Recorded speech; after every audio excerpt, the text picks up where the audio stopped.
أعوذ بالله من الشيطان الرجيم بسم الله الرحمن الرحيم قدرمنو عزیزانو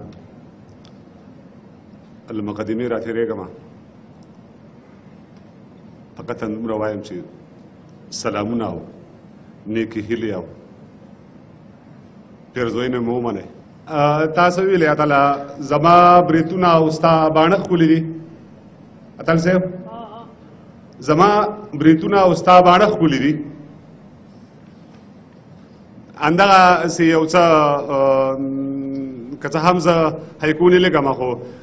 اتل او دغه تصویر چې و ډېر ښه و نو زما بریتونه او ستا باڼه ښکلي دي یو دوه هیکو تاسو سره شریکوم وی هسې له مخ نه د بادرنګ جوړ کړی هسې له مخ نه د بادرنګ جوړ کړی چې لري له موږ نه ډېر هوښیار دی وګیره خو لار د پرمختګ نه نیسي ګلبکۍ لاس په تندي مه ګرځوه ګلبکۍ لاس په تندي مه ګرځوه پرتوګ نه لري پتلون کې ګرځي او ته موسی خان اوس پېژندلی نه شي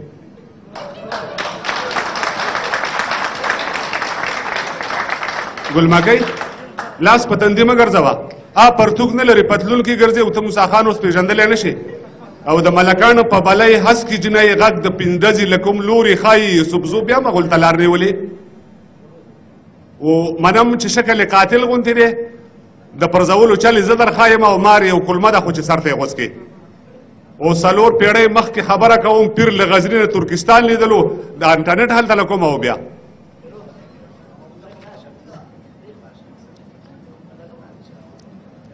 مننه کوم ورونو د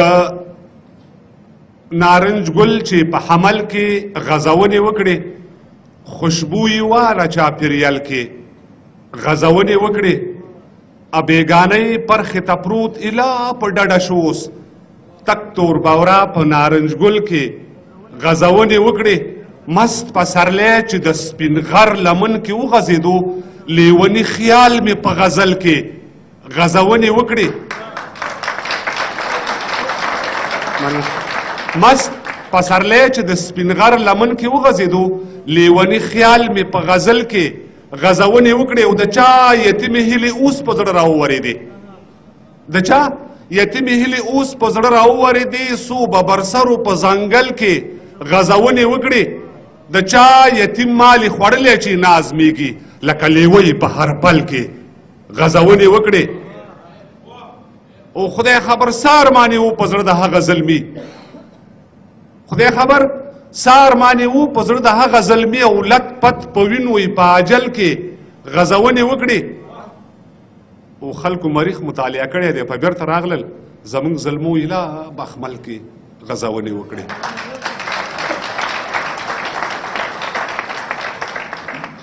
کته وایي زما او د مجنون ترمنځه څومره فاصله ده زما او د مجنون ترمنځه څومره فاصله ده د زړه او د لړمون ترمنځه څومره فاصله ده او شاید چې دغه دواړه به په یو بل کې یو بل وي د پته او د پښتون ترمنځه څومره فاصله ده نه بیا نه وایم دا بیا ویل زما غني دی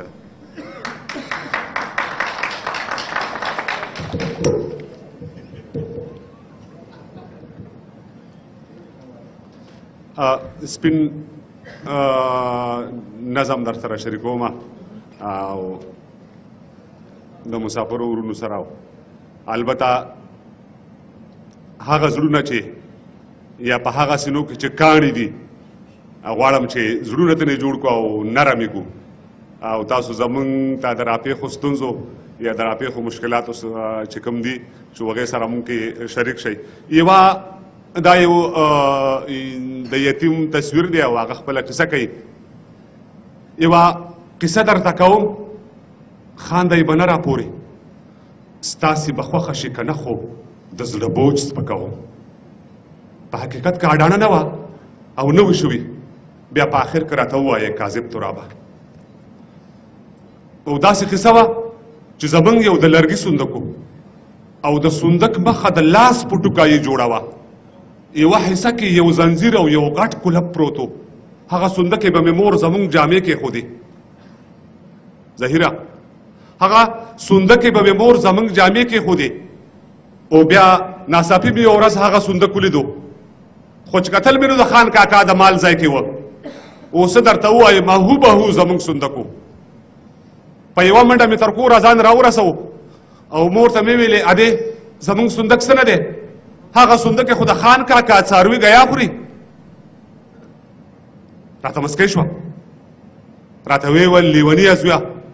زموږ صندوق او په هغې صندوق کې فرق نشته بس دومره فرق دی چې موږ پکې جامې کېږدو او زه دا منمه چې هغوی پکې واښه اچوي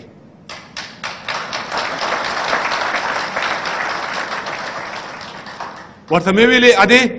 خبره شوې به زموږ د کلي خلک وایي چې سبا اختر دی او دې ځل اختر به په زړو جامو کې نه تېرو تا خو ویلي وو چې تا لا مې جامې کړي دي او یوه رنګینه شان جوړه یې راته وښودله د خوشحالۍ نه په مایو نه دوزلي اختر شو د خوشحالۍ نه په یو ډوله کوره ووتمه له ډېره نازه مې غرهار یې د موټر شروع کړو زړه کې مې ویلې چې سیالي مې برابره شو اوس په یوه ساه بیا تر لوبغالي پورې ورسېدم ښې ډېرې منډې مې د کلي په کوڅو کې وکړې او لنډه په دا چې د موټر جلب مې بیا راته وکړو لنډه په دا چې د موټر جلب مې بیا راته وکړو د خولې هارن به مې وهلو بریک ته هم ودرېدم په لاره مې دوه درې ماشومان هم ووهل د خوشحالۍ نه مې په هېچا نظر نه لګېدو او په یوه ساه مې تر خپل کوره ځان راورسو او د کلي ښځې به راتلې خپلې جامې یې وړلې د کلي ښځې به راتلې خپلې جامې یې وړلې خو چې کتل مې د ګاوړ نه یوه ښځه راغله او مور ته مې ویلې چې پلانۍ جامې دې وګنډلې د دې خبرې سره یې سمه هغه جوړه واخسته کومې چې ما ته مور ویلي وو چې ستا جامې دي او ما یې د لاسو نه راکش کړي دا زما جامې دي او هغې په ډېره بدسترګۍ ما ته پیغور راکړو او مور ته مې خپله مزدوري ورکړه او یې ویډلې او زه په ژړا شوم او مور ته مې ورمنډه کړله هغې سینې پورې جوخت ونیولم ښه د لاسه یې راته راکړه خو قانع یې نه کړم او دومره مې وژړل چې تاسو خبر یې ژړېدلو کې بلا خوند دی چې د خفګانه یوې ګرمې تبې ونیولم او اخر مې مور راته سوګند په یوه جوړه وخوړو ویل ته ودشه زه د شپې تاله جامې ګنډم او د ټیکري په یوه پیسکه یې سر وتړلو او تاسو یقین وکړئ بلا مودې تېره شوې خو هغه ښځه مې اوس هم په سترګو ښه نه لګي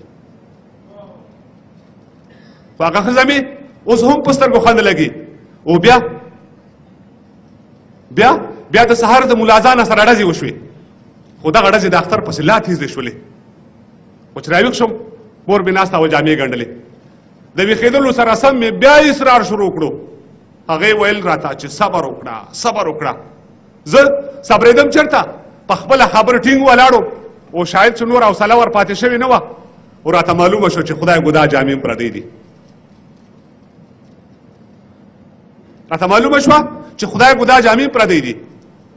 او دومره مې ووهلم چې په پرتو خاور راوغورځېدم بیا ویده شوم او بیا دوباره زه د ملګرو په دې شور راویښ شوم خو چې کتل مې حویلی کې ماشومان ولاړ وو او د اختر په ګلورینو جامو ټول سنبال وه مور مې ویل ورته چې ودرېږئ مې ودرکوم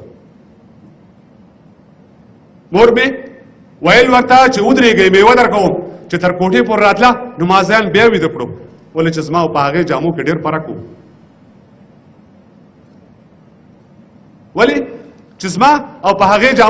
فرق و کوټې ته راغله د کټوۍ نه د غنمو نه په خپل پلو کې زر واړولې بیا ووته او زه نور پوه نه شوم خو د مور مې یو خبر واورېده ویلې بچو ګورئ خفه نه شئ زه کونډه یم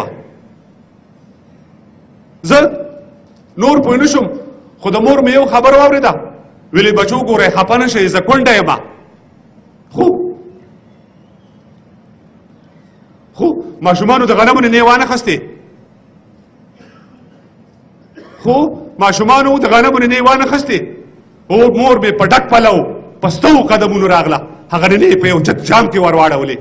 په سوچ کې کېناسته تندي ته یو لاس ورکړو او بیا یې د سترګو نه دوه غټې اوښکې راغلې بیا پسې نورې راغلې بیا زه په خړ مخ له پراتو خاور راپاڅېدم ورته مې ویلې مورجانې زه جامې نه غواړم په دې مې پوهېږه چې ته هر اختر کې ولې ژاړې ویل متي الله ته لا په دې مجبورۍ نه پوهېږې ویل متي الله ته لا په دې مجبورۍ نه پوهېږې توجه مو ډېره ډېره مننه کوم